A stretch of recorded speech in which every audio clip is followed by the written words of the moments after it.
अभी करके आता हूँ। व्यवधान आ जाएगा, अड़चने आ जाएंगे, होने वाला नहीं होगा। हे प्रभु करने जा रहे हैं, अब आप आगे संभाल लेना। हे माता जी, हे दुर्गा मैया, हे गणपति बप्पा, हे हनुमान जी महाराज, हे राधे कृष्ण, हे कन्हैया सरकार, हे राम जी सरकार, आप सहायक हो जाना। करने के लिए तो जा रहे हैं, लेकिन आप सहायता करना। ये निमित्त हो गया भगवान का। भगवान का निमित्त आपने छोड़ दिया।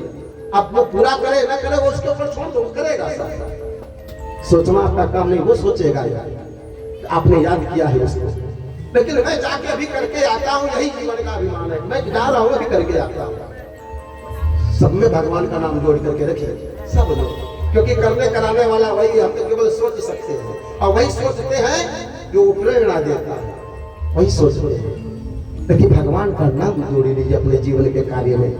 आज सब आपस में मंत्रणा कर रहे हैं, और हनुमान जी क्या कर रहे हैं? राम नाम की माला का जाप कर रहे हैं। क्यों? क्योंकि हनुमान को श्राप लगा था बल का, शक्ति का, कि जब तक उनको कोई सुधि नहीं दिलाएगा, उनको अपने बल, उनको अपनी शक्ति याद नहीं आएगी। जामवंती जी मन में विचार करें कि हम सब तो नहीं जा सकते, हम भी अति बूढ़े हो गए हैं, हमारा भी पार जाना संभव नहीं है। परंतु हनुमान कहाँ है? यहाँ तो हनुमान दिखाई नहीं दे रहे। देखते हो तो हनुमान ऊंचे शिला पर बैठ करके राम राम राम राम जप रहे। जामवंती जी कहते हैं हम सबको चिंता सता रही कि सागर को कौन पार करे, और ये राम नाम की माला जप रहे हैं, इन्हें कोई चिंता ही नहीं। अरे चिंता करने वाला वो बैठा है, हम क्यों चिंता करें? हम सब जीवन में स्वयं चिंतित हो जाते हैं कि कैसे करें, कैसे होगा, कैसे नहीं होगा। हम सब स्वयं चिंतित हो जाते हैं। आप केवल करो, चिंता करने का काम, पूरा करने का काम उसका है, वो सब करेगा। जामवंती जी कहते हैं कि हम सब चिंतित हैं कि कैसे काम पूरा होगा, और ये राम राम राम राम जप रहे हैं, इनको कोई चिंता ही नहीं है। जामवंती जी जानते कि अपनी बल, अपनी शक्ति को भूल गए हैं। यह कार्य हनुमान अवश्य पूर्ण कर सकते हैं, लेकिन इनके बल, इनकी शक्ति को जगाना होगा। जामवंती जी आए हनुमान के पास में, और हनुमान जी से कहते हैं, हनुमान, हे हनुमान, अरे जामवंत कहा तुम सब लायक, पठय किमि सब ही कर नायक। जामवंती जी कहते हैं क्या? अरे कहरी चपत सुन हनुमान, कहरी चपत चुप साध रहा बलवाना, पवन तनय बल पवन समाना, पवन तनय बल पवन समाना, पवन तनय बल बुद्धि विवेक ज्ञान निधाना, बुद्धि विवेक ज्ञान निधाना, पवन सुताज कठिन जग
जाम्बवंत जी कहते हैं निकट आकर के हनुमान के कि हनुमान, हम सब विचार कर रहे कि सागर को कौन पार करेगा, और तुम हे हनुमान अपनी बल शक्ति बुद्धि को भूल गए हो। हनुमान याद करो, क्या याद करो कि बाली समय रवि भक्षिलियो, कब बाल समय रवि भक्षिलियो, तब तीनों लोक भयो अंधियारो, आही सो दास भयो जगत, यह संकट काहू सो जात न पारो, तेरा नयानी काली बिनती काब, काली दियो रवि कष्ट निवारो, को नहीं जानत है जग में कभी, संकट मोचन नाम तुहार, संकट मोचन नाम तुहार, संकट मोचन नाम तुहार, संकट मोचन नाम तुहार, संकट मोचन नाम तुहार। हे संकट के मोचन, हे संकट का समाधान करने वाले हनुमान जी, कौन सा संसार में ऐसा कार्य है जो आप नहीं कर सकते हो? कौन सो काज कठिन जग माही, जो नहीं होए वे तात तुम पाई। संसार में ऐसा कौन सा कार्य है ये हनुमान जो तुम नहीं कर सकते हो? इसलिए हनुमान अपनी बल, अपनी बुद्धि, अपनी शक्ति को याद करो कि कैसे आपने बाल अवस्था में पहले आहार को फल समझ करके नारायण भगवान को, सूर्य देव को आपने निगल लिया, मुख में धारण कर लिया, और देवताओं की स्तुति के बाद फिर अपने मुख से आपने उनको निकाला। हनुमान वह बल, वह शक्ति याद करो। हनुमान ऐसा संसार में कौन सा काम है जो आप नहीं कर सकते? याद रखना ये बहुत मुख्य चौपाई है जीवन की। आपके जीवन में यदि काम आप करने के लिए बार बार कोशिश करते हो और करने के लिए जाते हो और बार बार आपका वह काम पूरा नहीं हो पाता है, अड़चनें विघ्न उत्पन्न होने लगती हैं, तो इस चौपाई का आप ध्यान करके अपने घर से बाहर निकलना। घर के डोरी से जब बाहर निकलना तो 5 बार इस चौपाई का आप जाप कर लेना। जिस कार्य में आप हाथ लगाओगे वह कार्य अवश्य पूर्ण होगा, वह काम अवश्य सफल होगा। कौन सी चौपाई? कवन सो काज, बहुत महत्वपूर्ण चौपाई है ये। कठिन जग माही, जो नहीं होय तात तुम पाई। बहुत मुख्य चौपाई है ये। आपके जीवन के अगर काम रुकते हैं, सफलता नहीं मिलती है, तो 5 बार इस चौपाई का ध्यान करके अपने काम पर जाइएगा। आपका कैसा भी काम होगा, सफलता आपके पास में होगी। दूसरी बात, अगर यहाँ पर विद्यार्थी बैठे हैं, पढ़ने वाले छात्र हो चाहे छात्रा हो, अगर जीवन में सफलता प्राप्त करनी है, आपको विद्यार्थी जीवन में अगर सफलता प्राप्त करनी है तो आपके लिए मुख्य चौपाई है इसका। आप जब पढ़ाई करते हो तो पहले इस चौपाई का मनन कर लेना, चिंतन कर लेना, फिर आप अध्ययन करना, आपको आपके जीवन में अवश्य सफलता प्राप्त होगी। ये सिद्ध चौपाइयां है। कौन सा? एक विद्यार्थी के जीवन के लिए चौपाई है कि गुरु गृह गए पढ़न रघुराई, अल्पकाल विद्या सब। मुख्य चौपाई है ये एक विद्यार्थी के जीवन के लिए। यह चौपाई का चिंतन करके अगर विद्यार्थी अपनी पढ़ाई करता है तो अवश्य अपने जीवन में सफलता प्राप्त करता है। ये सब चौपाइयां सिद्ध चौपाइयां। हनुमान जी के बल बुद्धि को आज जामुदी जी जगाते हैं, कहते हैं हे हनुमान, राम काज लग तब अवतारा। हे हनुमान, तुम्हारा तो अवतार ही राम जी के कार्य को पूर्ण करने के लिए हुआ है। सुनते हुए भयो पद्मकारा। जैसे सुनते कि राम जी के कार्य के लिए मेरा अवतार हुआ, हनुमान जी खड़े हो गए और सुनते हो पर्वत के समान विशाल आकार हो गया हनुमान जी का। धरती से आकाश तक के बड़े हो गए। धरती और आकाश की जितनी दूरी है उतने तो हनुमान जी का रूप हो गया, विशाल रूप। और विराट रूप धारण करके हनुमान जी क्या करते हैं कि सिंहनाद कई बार ही मारा। सिंह अर्थात शेर की तरह दहाड़ते हुए हनुमान जी कहते हैं, कहिए जामवंत जी मुझे करना क्या है? कहते कि नीलौ लांघौ जल में दिखारा, कहो तो मैं इसे खाली पूरी जल की धारा को मैं पी जाऊं, निगल जाऊं। कहिए कि जिस त्रिकूट पर लंका पूरी बसी है उसको उखाड़ करके लाऊं और सागर में डुबा डालूं। कहिए तो सहित सहाय राम नहीं मारूं, कहो तो मैं रावण को वहीं पर मार करके सीता को ला करके राम जी के चरणों में रख दूं। मैं करूं क्या? आप केवल मुझे आज्ञा दे।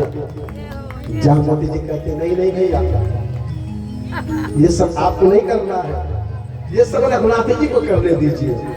क्यों? क्योंकि जब है हनुमान तुम राम जी से जब विदा हुए मुद्रिका लेकर, तो राम जी ने क्या कहा? सीता की सुधि ला करके बताना। तो ये हनुमान जब राम जी ने नहीं कहा कि वहां ऐसा जा करके करना, तो मैं भी नहीं कहूंगा, मैं भी वही कहूंगा जो रघुनाथ जी ने कहा, जा करके लंका के उस पार सीता की सुधि ला करके और राम जी को सुना देना, और कुछ भी नहीं करना। हनुमान जी जामवंत जी के इस सुंदर वाणी को सुने तो बड़े प्रसन्न भय। आइए इसके माध्यम से हम आप श्री सुंदर कांड में प्रवेश करते हैं। सुंदर कांड जो सभी कांडों से सबसे सुंदर बताया गया है। कांड कितने बनाए गए रामचरितमानस में? कितने कांड है भैया? जय हो। 7 कांड है सुंदर कांड के, क्षमा करें रामचरितमानस के। और रामचरित के इस 7 कांडों में हम आप अब सुंदर कांड में प्रवेश करते हैं। इस कांड का नाम है सुंदर कांड। ये सुंदर कांड कैसे पड़ेगा इसका नाम? इसमें सब कुछ सुंदर सुंदर नहीं हुआ है। हनुमान जी विदा भय तो पहले लंकिनी को मारे, लंका को उजाड़े, रखवालों को मारे, रगड़ पकड़ के सबको पटक पटक के मारे, लंका को जलाए। ये हनुमान जी ने सुंदर काम किया। इतनी सुंदर लंका शिव जी की, लंका को जला दिए। ये हनुमान जी सुंदर काम किए थे। क्या भी सुंदर कांड लिखा गया। इस कांड का नाम फिर सुंदर कैसे हो गया? सुंदर कैसे पड़ा? मानस के सबसे गोस्वामी तुलसीदास जी पहले शब्दों में लिखते हैं क्या कि हनुमान जी को सबसे प्रिय वचन क्या लगा? अरे जामवंत के वचन सुहाए, सुने हनुमंत हृदय अति भाए। जामवंत जी के यह सुंदर वचन की जा करके सुधि को ला करके राम जी को सुना देना, यह हनुमान जी को अति प्रिय लगा, अति सुंदर लगा। इसलिए इस कांड का नाम सुंदर कांड रखा गया। बोल सियापति रामचंद्र भगवान की। आइए हम सब सुंदर कांड में प्रवेश करते हैं। कैसे? जामवंत के वचन सुहाए, हनुमंत हृदय अति भाए।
सुंदर वचन हनुमान जी को हृदय में अति भाए हैं, अति प्रिय लगा है।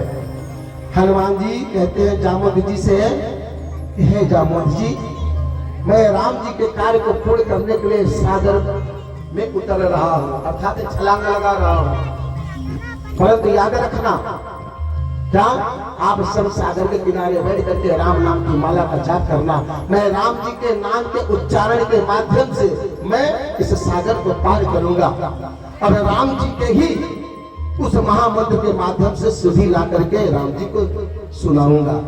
इसलिए आप सब राम जी के नामों की महामंत्र की माला का जाप सागर के किनारे करते रहना। हनुमान जी बड़े विशाल पर्वत पर चढ़ गए और वहां से हनुमान जी छलांग लगा दी सागर में, उड़ान भरे हैं हनुमान जी। कैसे चले हनुमान जी? मानस में गोस्वामी जी लिखते हैं कि जिन अमोघ रघुपति का रवाना, जिस प्रकार से रघुनाथ जी अर्थात राम जी के धनुष से बाण निकलता है, उसी प्रकार से हमारे हनुमान जी का वेग हुआ, उड़ान भरे।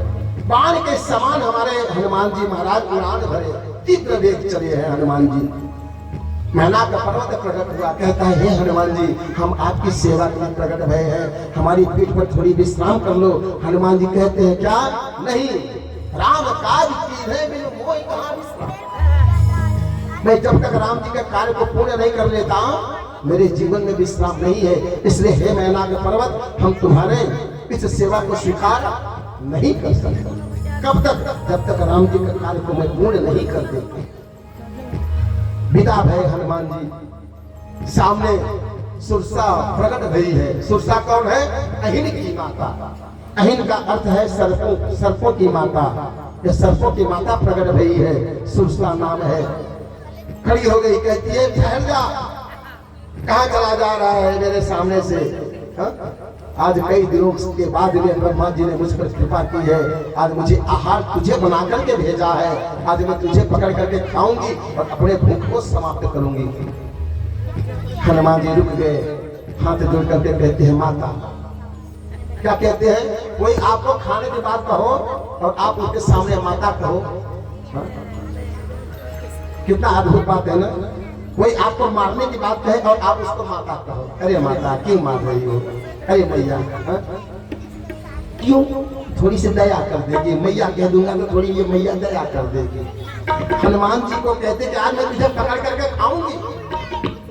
हनुमान जी कहते हैं माता। पहले संबंध बना दिए, क्या? मैया का, माता। राम जी के कार्य के लिए जा रहा हूँ, राम जी के कार्य को पूर्ण करके राम जी को सुना दूं और इसके बाद में मैं तेरी सेवा में आ जाऊंगा, तो तू मुझे खा लेना, अपने मन की पूर्ति कर लेना। अरे वाह वाह, बड़ा चतुर है रे तू मेरे सामने आहार बन करके आया, भोजन बन करके आया और मैं तुझे ऐसे ही छोड़ दूं? बड़ा चतुर है रे तू, मेरा आहार बन करके आज मैं तुझे खाऊंगी, कई दिनों से भूखी हूँ और तू कहता है मुझे जाने दे, मैं वापस में आऊंगा तब मुझे खा लेना। जो जाता है वो वापस आता है क्या? भोजन बनने के लिए कोई आएगा वापस? नहीं नहीं, बड़ा चतुर है रे, मैं ऐसे जाने नहीं दूंगी।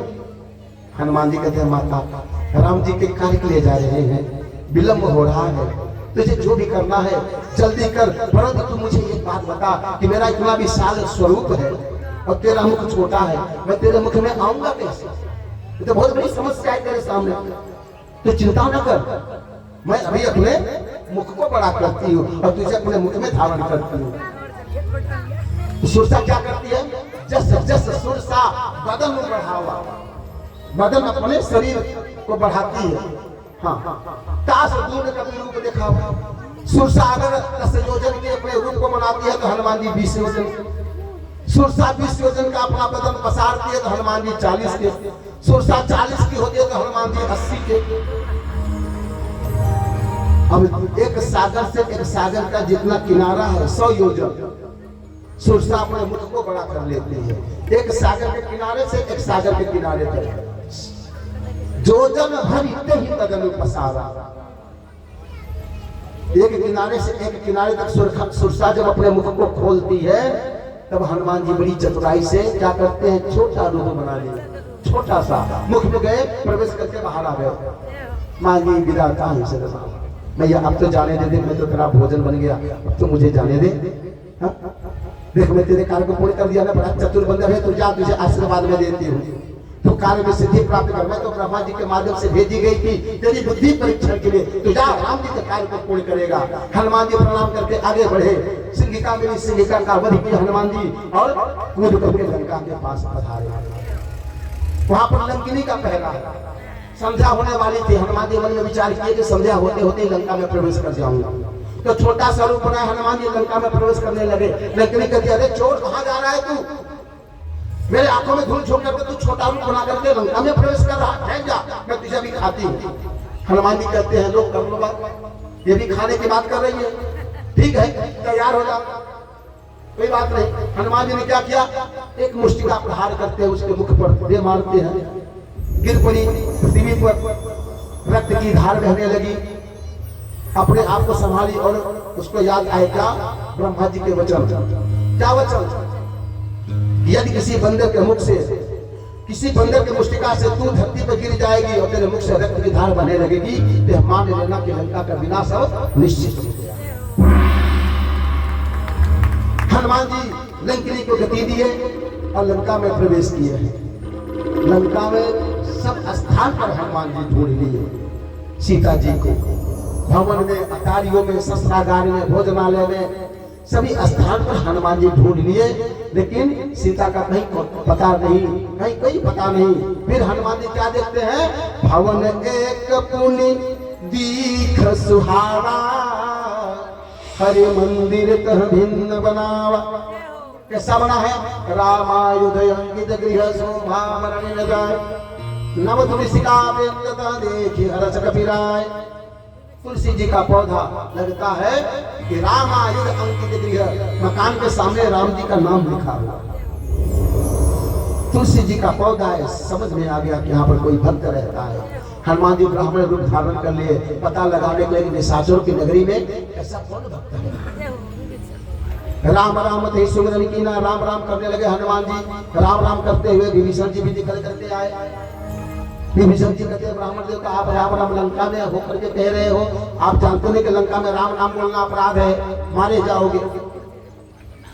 ब्राह्मण देवता ये जो हनुमान जी है वो बनाए ब्राह्मण का, कहते हैं मैं तो आकाश मार्ग से जा रहा था, हे भक्तराज आपका यह गृह आश्रम देखा तो आपकी गृह आश्रम तक आ गया, परंतु आप मुझे बताइए कि आप लंका में रह करके भगवान के नाम की माला का जाप कैसे करते हैं, भगवान की भक्ति आप कैसे करते हैं निशाचरों के बीच में रह करके। विभीषण जी कहते हैं हे महाराज उसी प्रकार से करते हैं जैसे 32 दांतों के बीच में जिह्वा वास करती है, उसी प्रकार से मैं निशाचरों की नगरी में भगवान राम की स्तुति गाता हूं। 32 दांतों के बीच में जिह्वा रहती है ना, अब किसी के 32 हो गए, किसी के 18 ही हो गए, हाँ, लेकिन ये जिह्वा इतनी चटर पटर है कि दांतों के बीच में रह करके भी अपने आप को बचा करके सारा काम कर जाता है। दांतों के बीच में रहती है लेकिन बचा करके दांतों से अपना काम कर जाती है, बोल जाती है सब कुछ। लेकिन कभी कभी जब यह जिह्वा दांतों के बीच में पड़ जाती है ना, हाँ, तो पता चलता है। वही स्थिति है हमारे भक्तराज विभीषण की। हनुमान से कहते हैं कि मैं उसी प्रकार से इस लंका में रहता हूँ जैसे 32 दांतों के बीच में जिह्वा निवास करती है। बच बचाते भगवान का चुप चुप के नाम लेता हूँ, चुप चुप चुप, कोई जाने नहीं, कोई समझे नहीं, मन से भगवान का नाम लेता हूँ। यहाँ पर हनुमान जी अपना भेद बताए, कहते मैं राम जी का दूत हनुमान हूँ, सीता जी का पता लगाने आया हूँ। पूरी कथा हनुमान जी बताए भक्तराज विभीषण को, और हनुमान जी कहते मैं सीता जी को ढूंढ रहा हूँ, पता नहीं चल रहा कि सीता जी है कहाँ। तो विभीषण जी कहते वो तो वाटिका में बैठी और विलाप कर रही है। हनुमान जी कहते मुझे विदा करें, मुझे मैया का दर्शन करना है। विदा है हनुमान जी और उस संध्या के समय जाकर के अशोक वृक्ष के पत्तों में छिप गए। अशोक वृक्ष, सीता मैया कहाँ बैठी है, अशोक वृक्ष के नीचे। अशोक वृक्ष जानते हैं ना, हम अपने घर के आसपास लगाते हैं। अशोक वृक्ष की महिमा क्या है पता है? अशोक वृक्ष की महिमा क्या है? अशोक वृक्ष अर्थात जीवन के शोक को समाप्त करता है। क्या? यह अशोक वृक्ष। आपके जीवन में यदि शोक हो, संताप हो, समस्या हो, पीड़ा हो, कष्ट हो, तो अशोक वृक्ष के पास में बैठ करके राम नाम की माला का आप जाप कर दीजिएगा, आपके जीवन के सारे संताप समाप्त हो जाएंगे। ऐसे अशोक वृक्ष की महिमा, ये अशोक वृक्ष की महिमा। सीता मैया अशोक वृक्ष के नीचे बैठ करके अपने भगवान को, अपने राम जी को याद कर रही थी, इसलिए राम जी की कृपा हुई और फिर वह रावण मारा जाता है और सीता मुक्त होती है। अशोक वृक्ष की महिमा छोटी नहीं है, बहुत बड़ी है। जीवन में जब शोक संताप व्याप्त हो, समस्या आए, तो अशोक वृक्ष के नीचे बैठ करके अपने भगवान का ध्यान, राम जी का ध्यान 2-4 माला कर लेना, देखिए आपकी जीवन की समस्या समाप्त हो जाएगी। ऐसी कृपा रघुनाथ जी की बरसती है। यहाँ पर पत्तों में छिप गए, रावण आया, सीता को धमकाया चमकाया चला गया। क्या पास दिवस वही कहा न माना, तो मैं मानिब कारी कृपा निकाल कर तलवार उसको मार डालूंगा अगर 1 महीने के भीतर तुझे मेरी बात नहीं मानी। धमकाया चमकाया चला गया। सीता के पास एक निशा चली है, उसका नाम क्या है? त्रिजटा। त्रिजटा किसकी पुत्री है जानते हैं? विभीषण। बजाइए एक बार ताली हमारी बहन जी के लिए। विभीषण की पुत्री है त्रिजटा। त्रिजटा विभीषण की पुत्री है। कहते हैं कि जैसा पिता होता है वैसे उसकी संतान हुआ करती है, यह शास्त्र कह रहा है। विभीषण जी हनुमान जी से मिले, कितने भाव कितने प्रेम से मिले, और यह त्रिजटा है जो सीता के पास में बैठी है और सीता से कहती है पुत्री तू चिंता न कर, मेरा मन कहता है कि तेरा स्वामी आएगा और तुझे इस दुष्ट निशाचर से मुक्त करा करके और तुझे यहाँ से लेकर के जाएगा। तो मन में धैर्य धारण कर पुत्री, मेरा मन कहता है क्या? कहती है कि आज मैं स्वप्न देखी कि एक बंदर आया है और समग्र वाटिका को उजाड़ दिया है, लंका को जला दिया है, और रावण को भी मैंने स्वप्न में देखा कि रावण गधे पर बैठ करके दक्षिण दिशा की ओर जा रहा है।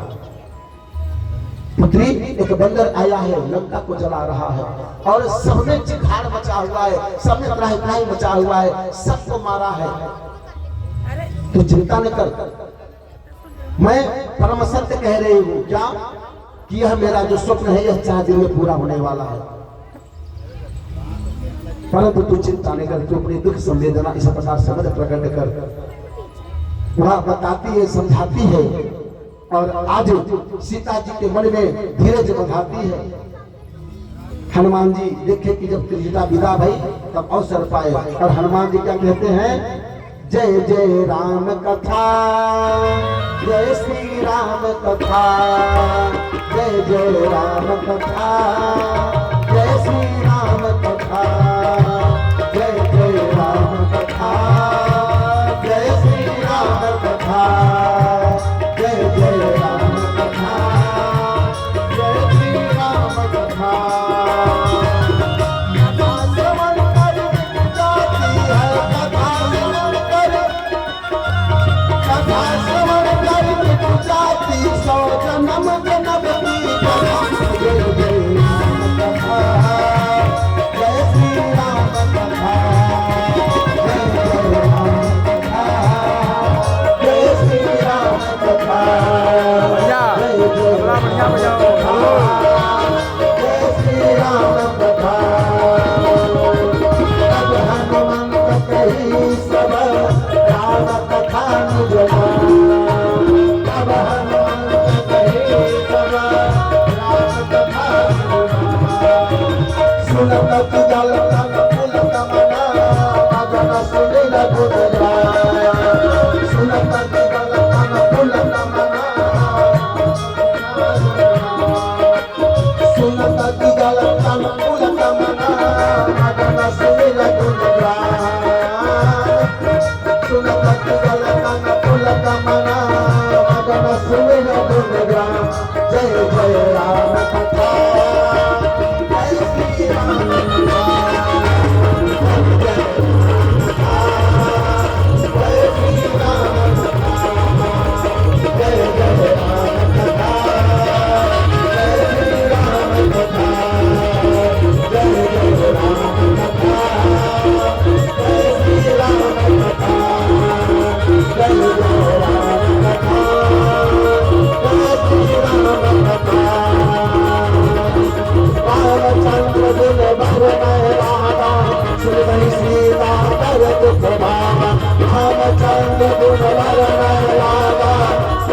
सीता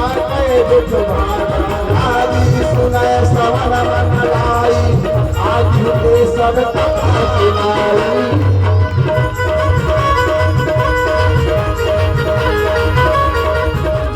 श्रवणामित जय कथा सुहाई कहीं सो प्रगट हो बिपिन भाई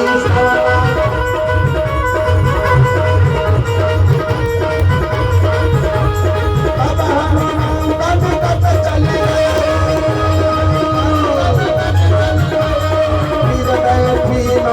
समय आयो दूत में मात जान की रात दूत में मात जान की सत्य शपथ करुणा निधान की सत्य शपथ करुणा निधान की यहाँ मात में आनी श्री राम तुम कहीं सही जय जय राम कथा जय श्री राम कथा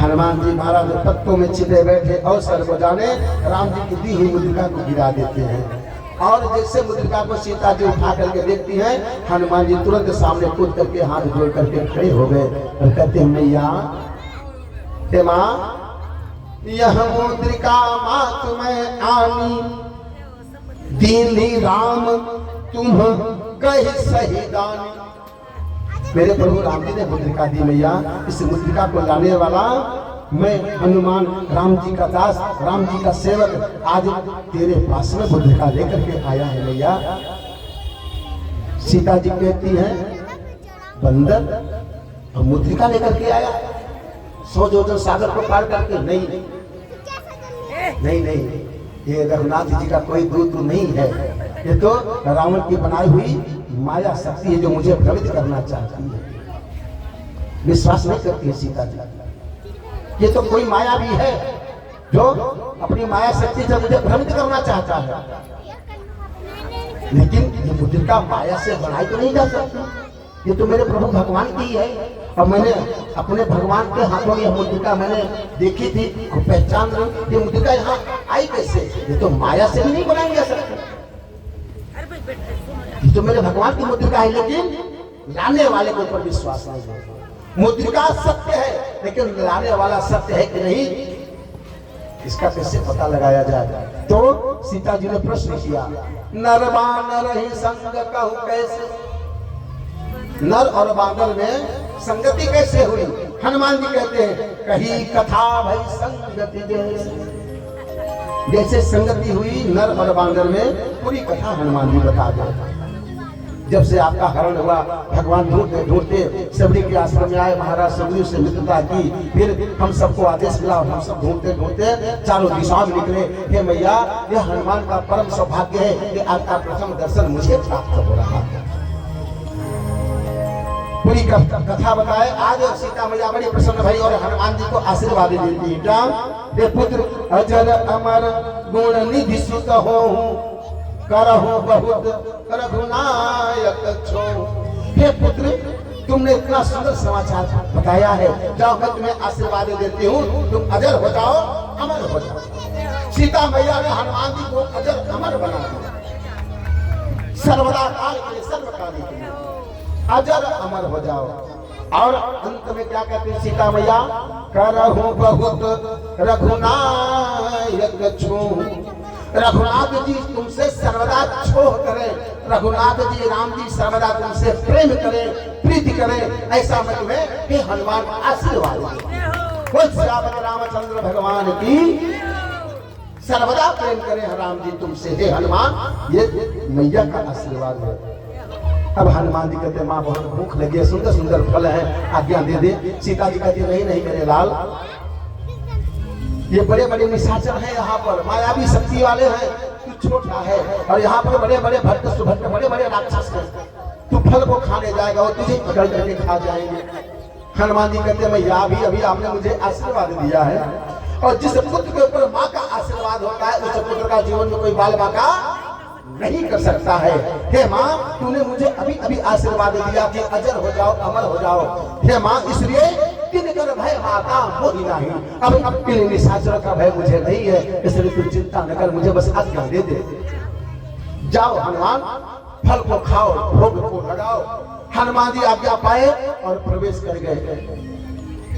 फलों को खा रहे हैं, उखाड़ रहे हैं, फेंक रहे हैं, रखवाले आए और लगे प्रहार करने हनुमान जी के ऊपर। हनुमान जी लगे मारने सब। कैसे मारते हैं? कटकटाई के दौड़ रहे हैं। अभी आप बंदर को मारो हो तो बंदर क्या करेगा? दांतों को पीस करके दांतों को दबा करके कटकटाई दौड़ेगा आपकी तरफ। गरजते हुए कटकटा के दौड़ते हैं हनुमान जी। और कैसे मारते हैं हनुमान जी? पकड़ के रगड़ रगड़ के मारते हैं, पटक पटक के मारते हैं, पूंछ में लपेट लपेट के मारते हैं। कैसे मारते हैं? मानस में गोस्वामी जी लिखते हैं कि कछु मारे सी कछु मर देसी, कछु मिले सी धरी धूरी, कछु पुनि जाय पुकारे। कहाँ? रावण के पास। प्रभु मर कट भल भूरी। कुछ को तो हनुमान जी पकड़ के मारे, कुछ को तो रगड़ रगड़ के मारे रहे हैं और कुछ को तो धूल में रगड़ रगड़ के मारे रहे हैं, कुछ को पूंछ में पकड़ के लपेट के पटक पटक के मार रहे हैं। कुछ जो बच्चे अपने प्राणों को बचा करके भागे। हनुमान जी कहते इधर इधर, कहाँ भागे जा रहा तू? अरे महाराज छोड़ दो गलती हो गई। कहाँ जा रहा है? जा रहा हूँ रावण को सूचना देने। जा रहा है तो जाएगा ना, पक्का बोल के आएगा रावण के पास में। क्या बोलेगा? बताऊंगा कि एक बांदर आया है, कोई वाटिका को उजाड़ रहा है, बताएगा तभी मैं तेरे प्राण को छोड़ूंगा, तुझे भी रगड़ रगड़ के मारूंगा। नहीं नहीं महाराज मुझे छोड़ दीजिए। अरे उसको बताने के लिए तो छोड़ दीजिए। दौड़ा गया, बताया क्या? नाथ एक आवा कभी भारी, कहीं अशोक वाटिका उजारी। हे महाराज दशानन, एक बंदर आया है, वाटिका को उजाड़ दिया है, सबको मार रहा है, रगड़ रगड़ पटक पटक के मार रहा है, कुछ उपाय करो। अक्षय कुमार आया, मारा गया।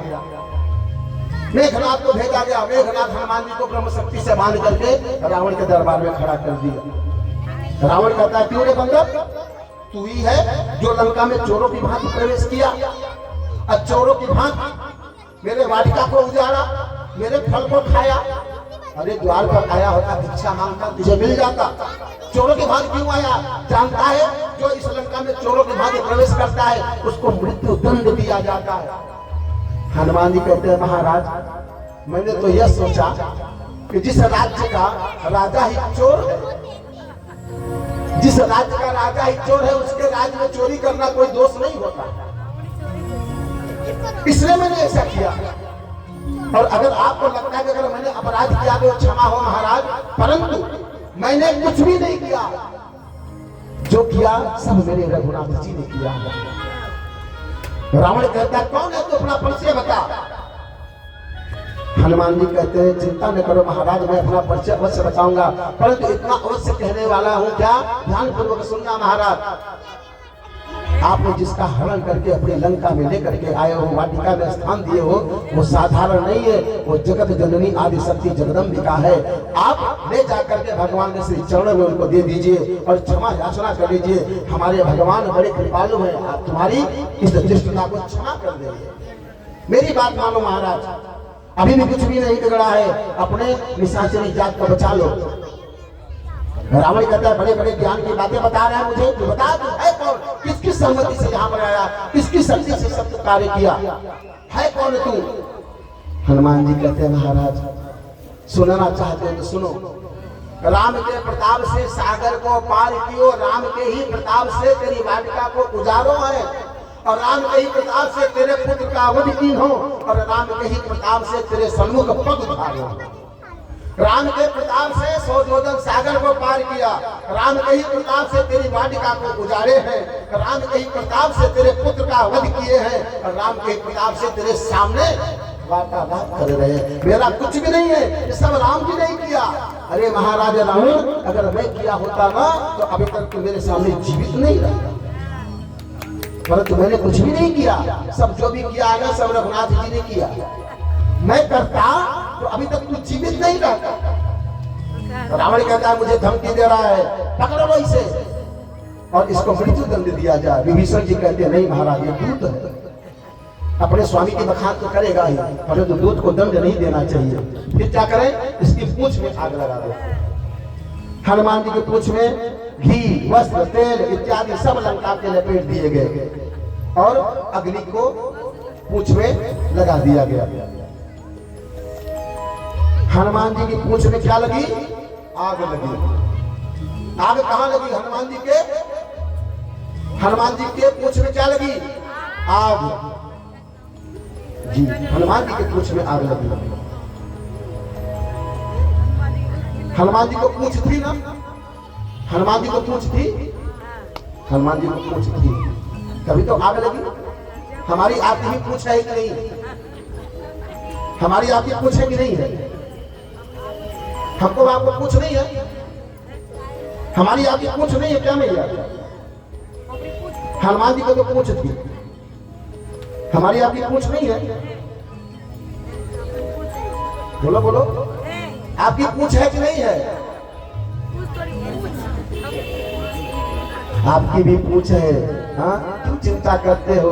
पूंछ अर्थात प्रतिष्ठा, पूंछ अर्थात सम्मान, पूंछ अर्थात आपकी नहीं है, आपकी प्रतिष्ठा नहीं है, आपका सम्मान नहीं है। पूंछ किसे कहते हैं? सम्मान को। जिसकी प्रतिष्ठा में आग लगा दी जाए वह भला मोल कैसे रह सकता है? हनुमान जी की पूंछ में नहीं, हनुमान जी की प्रतिष्ठा में आग लगाई गई। पूंछ उसी की होती है जिसका सम्मान होता है। आप सबका सम्मान है, इसलिए आप सबकी पूंछ है। ये मत सोचो कि आपकी पूंछ नहीं है। पूंछ उसी की होती है जिसका सम्मान होता है, जिसकी प्रतिष्ठा होती है। आज हनुमान जी की प्रतिष्ठा में आग लगाई गई तो हनुमान जी भला चुप कैसे रह सकते हैं? तुरंत हनुमान जी ने क्या किया? लगे लंका को जलाया। कि तूने मेरी प्रतिष्ठा को जलाया, मैं तेरी लंका को जलाऊंगा। लगे सोने की लंका को जलाने। सोने की लंका जली, सोने की लंका जली नहीं जली, जल गई। घास फूस की लंका थी, जल गई। घास फूस की तो लंका थी नहीं, लंका तो सोने की थी, तो लंका कैसे जल सकती? सोने की लंका हनुमान जी जला रहे। सोना कभी जलता है? जलना किसे कहते हैं? जो राख में बदल जाए उसे जलना कहते हैं। लंका जली नहीं, लंका अग्नि को पाई जब तो लंका पिघलने लगी, जली नहीं लंका, पिघलने लगी। सोना पिघलता है, सोना जलता नहीं है। कोई सुनार भैया होंगे तो पूछ ले, कोई है ना सुनार भैया? सोनी कोई होंगे ना जो बनाने वाले हैं यहाँ पर, उनसे पूछ लेना कि सोना को अगर अग्नि में तपाओ तो क्या सोना जलता है? नहीं, पिघलता है, जलता नहीं, राख नहीं होता। सोने की जितनी मात्रा होती है ना उतना ही होता है, चाहे उसको आग में रखो चाहे उसको पानी में रखो, मात्रा उतनी ही होती है, कम नहीं हो सकता। तो सोना अग्नि को पाया, उस तेज को पाया तो पिघलने लगा। हनुमान जी सोचने लगे कि अरे मैं तो इसको जला रहा हूं और ये पिघल करके और सोने की लंका दिव्य होती जा रही, मैं इसको नुकसान पहुंचा रहा हूं, ये सुंदर बनती चली जा रही है, कैसी महिमा। बाबा भोलेनाथ पार्वती से कहते हैं देवी देखो ये हमारी तुम्हारी लंका है। आज हनुमान लंका को आग लगा रहे हैं, लेकिन ये लंका अग्नि को पा करके और भव्य और सुंदर हो रही है। इस लंका का बाल बांका नहीं हो रहा है। हनुमान जी बार बार सभी कोठे अटारी पर कूद कूद करके लंका को लगे जलाने, लंका जली नहीं। फिर हनुमान जी वहां पर पहुंचे जहां पर एक महाराज उल्टा लटके थे। हनुमान जी कहते भैया भैया मैं लंका को जला रहा हूं, लंका जल क्यों नहीं रही? बोले महाराज मैं उल्टा लटका हूं और तुम लंका के पीछे पड़े। वो रावण मुझे उल्टा लटका के रखा, अरे पहले मुझे बंधन से मुक्त करो, फिर मैं बताऊं कि लंका क्यों नहीं जल रही।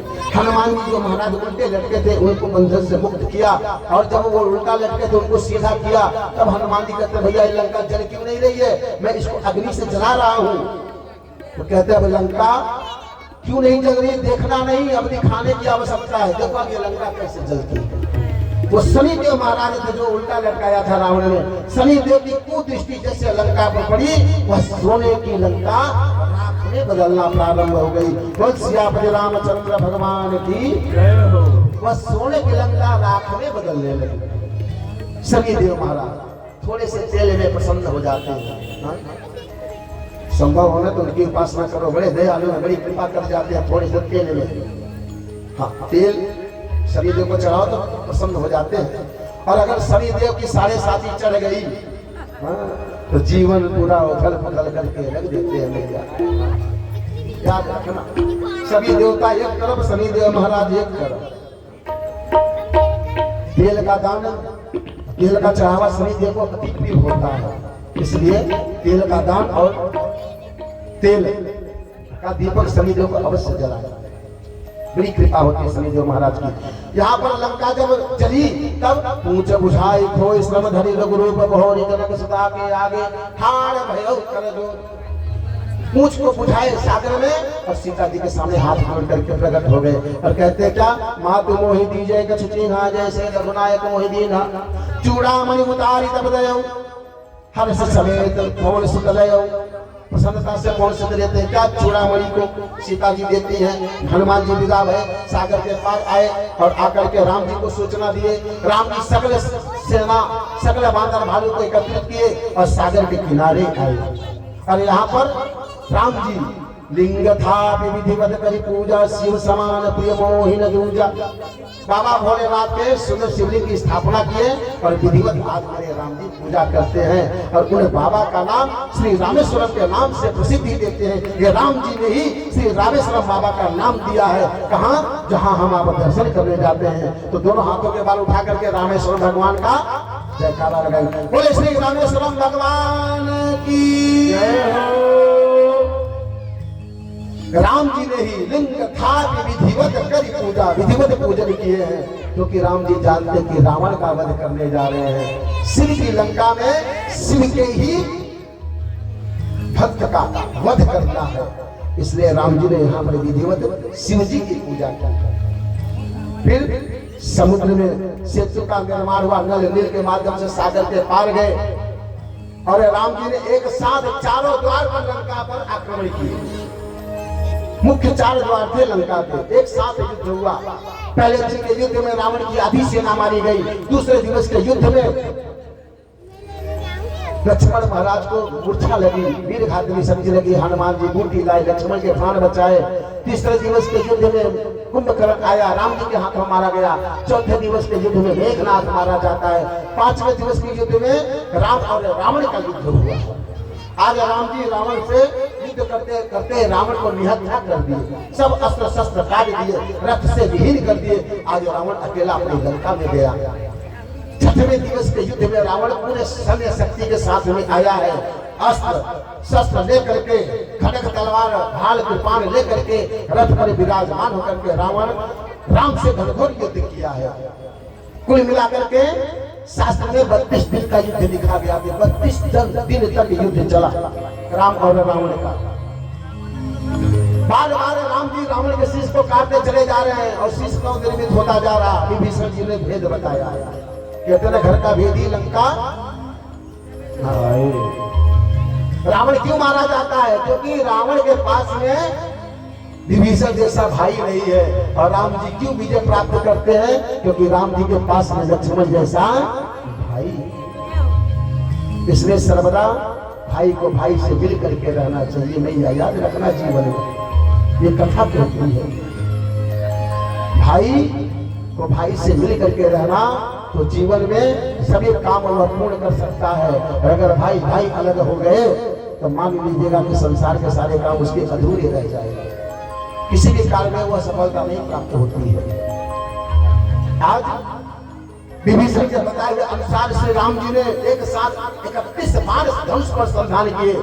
20 बाण से रावण की 20 भुजा कटी, 10 बाण से रावण के 10 शीश कटे और अंत में एक बाण रावण के अमृत कलश कुंड नाभि में लगता है और मरते मरते जो कभी जीवन में राम नहीं बोला, आज राम राम कहते हुए रावण धरती पर गिरा है। और श्री रामचंद्र भगवान की राम राम कहते हुए अंतगति को गया है।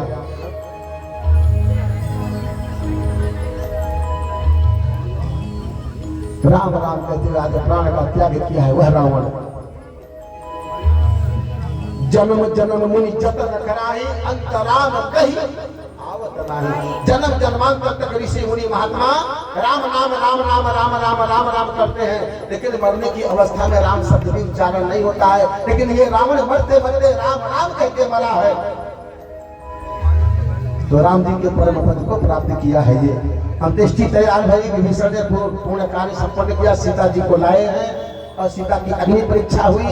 राम जी अब पुष्प विमान में विराजमान है। नल नील अंगद जामवंत हनुमान राम लक्ष्मण सीता पुष्प विमान में विराजमान होकर के और उड़ान भरे हैं कहाँ? अयोध्या के लिए। मानस गोस्वामी तुलसीदास जी कहते हैं चलो विमान कोलाहल हो,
आप अपने घर से अगर आप अपने वाहन अपने साधन से कहीं घर से बाहर यात्रा में जा रहे हैं ना, तो आपकी यात्रा सफल हो इसके लिए आप इस चौपाई का अवश्य ध्यान कर लीजिएगा। ये बहुत मुख्य चौपाई ये भी है। अपने वाहन साधन से अगर आप कहीं यात्रा में निकल रहे हो तो इस चौपाई को पढ़ लेने से, इसका मनन चिंतन कर लेने से आपकी यात्रा बड़ी सुंदर बड़ी सुखद होगी। कौन सी चौपाई? चलत विमान कोलाहल होई, जय रघुवीर कहा सब कोई। ये भी चौपाई बहुत प्रमुख है भैया, याद रखना इस चौपाई को। चला है विमान, आया अयोध्या में। जब अयोध्या में विमान उतरा है तो मेरे राम जी दौड़े हैं कहा? धाय धरे गुरु चरण सरोवर, अनुज सहित अति पुलक तनोर। विमान उतरा है, सूचना मिली थी अयोध्या में कि आज मेरे राम जी आएंगे। विमान उतरा, राम जी दौड़ पड़े और गुरुदेव के श्री चरणों में लिपट गए। लक्ष्मण भैया आए, गुरुदेव को प्रणाम किए। फिर प्रभु राम जी माता कौशल्या कैकेयी और श्री सुमित्रा जी से मिलते हैं, सकल समाज से मिलते हैं। आज गुरुदेव वशिष्ठ जी कहते हैं राम, आज से तुम्हारे 14 वर्ष पूर्ण भय, अब 7 नदियों के पावन पवित्र जल से तुम्हारा अभिषेक किया जाएगा। इसके बाद में तुम्हें राज सिंहासन पर बिठा करके तुम्हारा तिलक किया जाएगा। आज मेरे राम जी का 7 नदियों से सुंदर पवित्र स्नान कराया जाता है और स्नान करने के बाद में कीट मुकुट कुंडल हीरे मोती माणिक से मेरी सीता मैया मेरे रघुनाथ जी सज जाते हैं और आज अयोध्या के राज सिंहासन पर विराजमान किया जाता है। और क्या होता है? प्रथम तिलक वशिष्ठ मुनि कीन्हा, मुनि सब विप्रहि आयसु दीन्हा, सुत बिलोकी हर्षि महतारी, बार बार आरती उतारी। आज हमारे राम जी राजा बने हैं। अरे राजा बने रघुरैया,